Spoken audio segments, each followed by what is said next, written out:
Chef പിള്ളച്ചേട്ടൻ്റെ റെസ്റ്റോറൻറ്റിനെതിരായിട്ട് ഒരു post കണ്ടായിരുന്നു. ഞാൻ ആ പോസ്റ്റിനെ പറ്റി പറയാനല്ല, അതിൻ്റെ ഇടയിൽ ഒരു കമൻറ്റ് കണ്ടു. ബ്ലോഗർമാരാണ് ആൾക്കാർ എന്ത് ഫുഡ് കഴിക്കണമെന്ന് തീരുമാനിക്കുന്നതെന്ന്. അതിനോട് എനിക്കൊരു എതിർപ്പുണ്ട്. ആരെന്ത് പറഞ്ഞാലും നമ്മുടെ ഡിസിഷൻ നമ്മുടെ തന്നെ ആയിരിക്കണം. പല സോഴ്സിൽ നിന്ന് അന്വേഷിച്ച് ഇൻഫോംഡ് ആയിട്ടുള്ള ഡിസിഷൻ വേണം എടുക്കാനായിട്ട്. അപ്പോൾ ഇന്നത്തെ കാര്യം അടിപൊളിയാണ് അൽബേക്കിലെ ചാർക്കോൾ ഷവർമയെന്ന് ഒരുപാട് പേര് പറഞ്ഞു.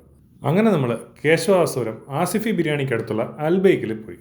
ഇവിടെ വന്ന് നമ്മൾ ഒരു ചാർക്കോൾ ഷവർമ ഓർഡർ ചെയ്തു, ഒരു പ്ലേറ്റ് ഷവർമ ഓർഡർ ചെയ്തു, ഒരു ക്രിസ്പി ബർഗർ ഓർഡർ ചെയ്തു, ഒരു ഷ്രിംപ് ഫ്രൈ ഓർഡർ ചെയ്തു, പിന്നെ ഒരു 3-4 ഫ്ലേവറിലുള്ള ഗോലി സോഡയും ഓർഡർ ചെയ്തു.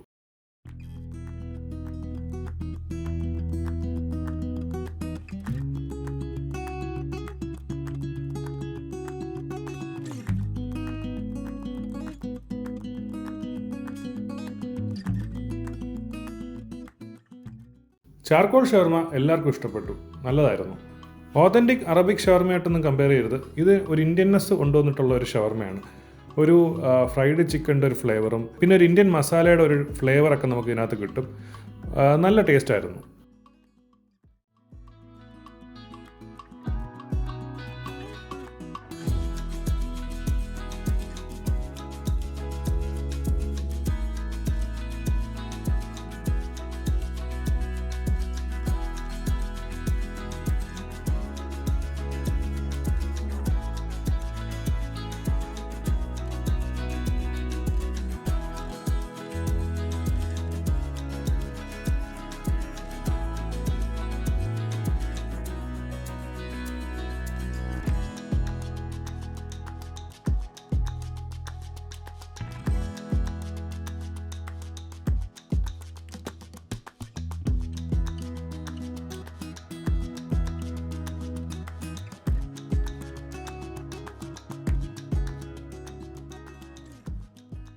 പിന്നെ ബർഗർ ക്രിസ്പി ഫ്രൈഡ് ബർഗറാണ്. അതിൻ്റെ ബണ്ണ് വളരെ സോഫ്റ്റ് ആയിരുന്നു. അകത്ത് ഒരു ക്രിസ്പി ചിക്കനാണ് വച്ചിരിക്കുന്നത്.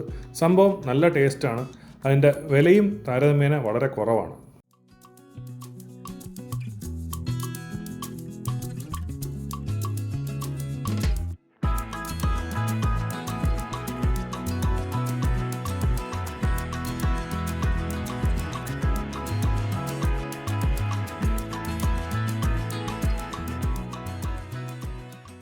പിന്നെ ഫ്രൈഡ് ഷ്രിംപ്, ഇത് എല്ലാവർക്കും ഇഷ്ടപ്പെട്ടില്ലെങ്കിലും ചിലർക്ക് ഇഷ്ടപ്പെട്ടു. ഓക്കെ ആയിരുന്നു.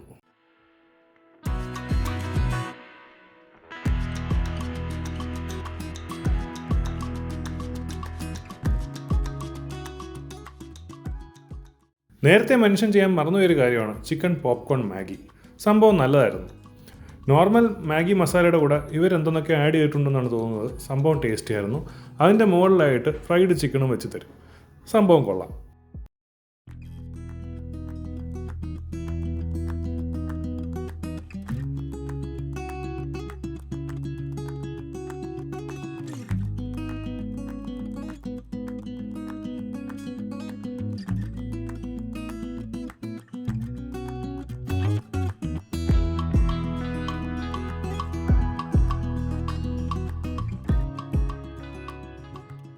പിന്നെ അടുത്തൊരു അട്രാക്ഷൻ എന്ന് പറയുന്നത് ഇവിടുത്തെ ഗോലി സോഡയാണ്. സാധാരണ ഫ്രൈഡ് ചിക്കൻ്റെ കൂടെ നമ്മൾ പെപ്സിയും കൊക്കക്കോളയൊക്കെയാണ് കുടിക്കുന്നതെങ്കിലും ഒരു വെറൈറ്റിക്ക് ഇവിടെ ഗോലി സോഡയാണ് ഉണ്ടായിരുന്നത്. പക്ഷേ അത് നല്ലൊരു കോമ്പിനേഷനാണ്. നമ്മളൊരു 3-4 ഫ്ലേവേഴ്സ് കുടിച്ചു, എല്ലാം തന്നെ സൂപ്പറായിരുന്നു. പിന്നെ നമ്മൾ ഈ കഴിച്ചതിൻ്റെ റേറ്റ്സ് ഇതിൻ്റെ ഡിസ്ക്രിപ്ഷനിൽ ഇട്ടേക്കാം. ബില്ല് മിസ്സായിപ്പോയി.